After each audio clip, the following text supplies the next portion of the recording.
Um, dahil po dito sa Murang Pagkain Super Committee, naipasa po ng Kongreso ang LPDC o ang Livestock, Poultry and Dairy Industry Development and Competitiveness Act, of course, with the guidance and of course the enlightenment of our Secretary.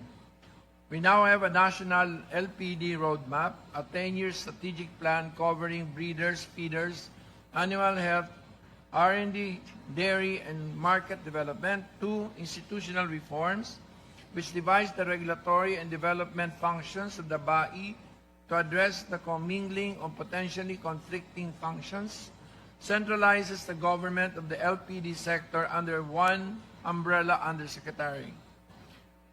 3, LPD Competitiveness Fund of 7.88 billion for the past 10 years from tariffs on LPD imports. It's been allocated to repopulation, disease control, training, shared facilities, and milk funding. Before, it was just lying around because there was no enabling legislation. Number 4, information system. Creates a centralized LPD, livestock, poultry, and dairy database or LPDMIS under the new undersecretary. Number 5, debt relief and oversight, condonation of animal dispersal debts,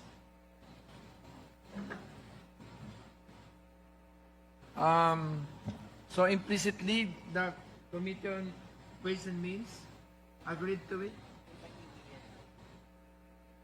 Baka mabito to dahil hindi natin Di mo to dinaan dito. Ena? So the Senate did it for us. Okay. Pero we're supposed to be the originator of all condonation of debts. Wag nyo na lang dali sa Supreme Court. It's for the good of the country. Please do not remand it to Congress. Establishes LPD registry system for fund tracking, and lastly, local milk first policy. Yung maganda ang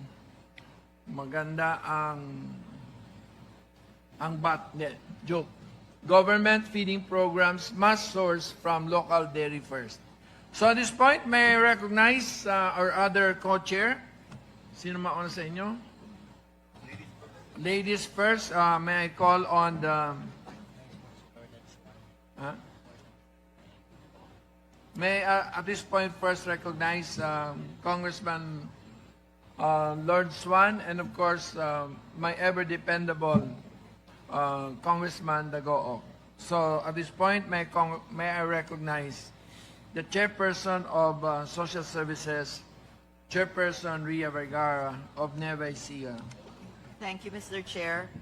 There are not enough words to express how grateful I am to have been part of this committee, especially the Committee on Ways and Means, which you have competently chaired. I learned so much during my last term simply by being a member of your committee, Chair Salceda. Likewise, I would like to apologize for not having been able to actively participate in this most important quinta-committee. I also want to thank Congresswoman Pancho, Congresswoman Robes, and Congressman Esparza and other vice chairs from social services for chairing on my behalf. Despite my limited involvement, the work you and the other chairs have accomplished should serve as a master plan for the 20th Congress in addressing the most pressing issues affecting every Filipino, such as the high cost of utilities, the urgent need to strengthen our agricultural sector, and the eradication of unscrupulous middlemen who contribute to high prices by unnecessarily increasing the cost of basic food items like rice, sugar, egg, and meat. Smuggling, both technical and non-technical, must be addressed with urgency. Once again, I commend all the committee chairs and Speaker Martin Romualdez for the creation of this Murang Pagkain Super Committee, because at the end of the day, this is what public service is all about: accountability, passing meaningful legislation that provides solutions that translate into measurable and concrete actions to uplift the economic conditions of our country and promote the general welfare of all Filipinos, regardless of status. Thank you, Mr. Chair. Thank you, Madam Chairperson. At this point, may I recognize Congressman Emano? Thank you, Mr. Chair. Maayong buntag, magandang umaga. Allow me to read the opening remarks of Congressman Chair Martin Verga and to share his views on the matter.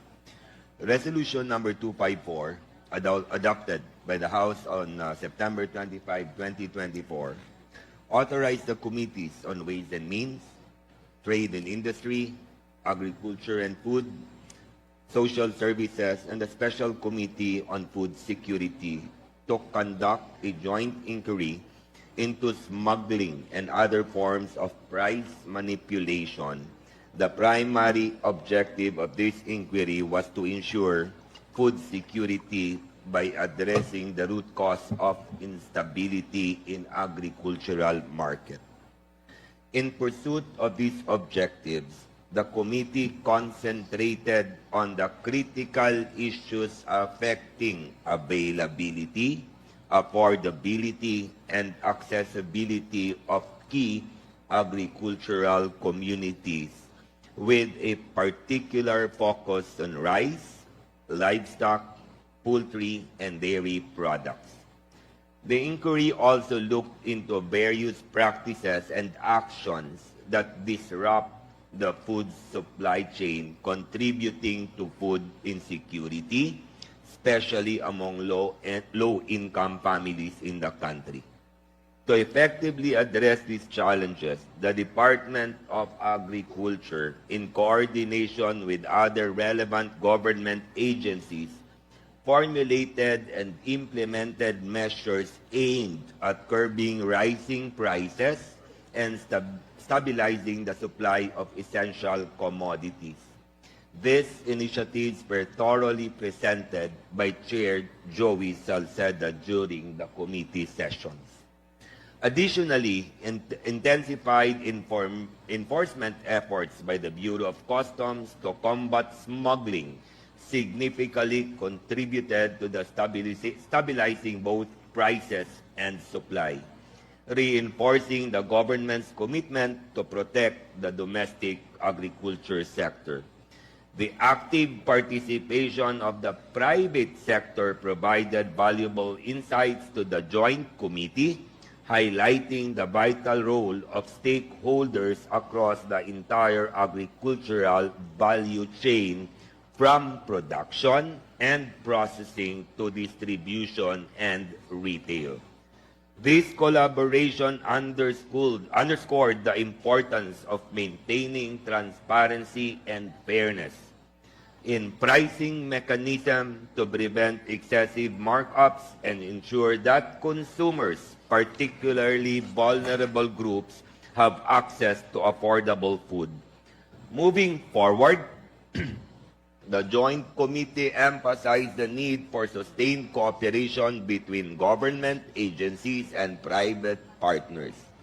Such a partnership is essential not only to address immediate market concerns, but also build resilient and equitable food system capable of withstanding future challenges.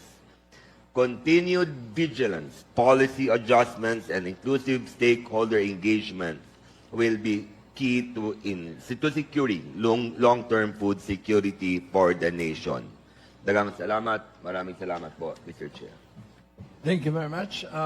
May I call on Congresswoman Villarica for any statement? Good morning, Chair. Thank you for the opportunity to speak on today. Actually, I'm here to support the resolution of 254, as every Filipino has the basic right to affordable and adequate food. And Murang Pagkain is really our duty to bring the food prices down for every Filipino to be able to to be able to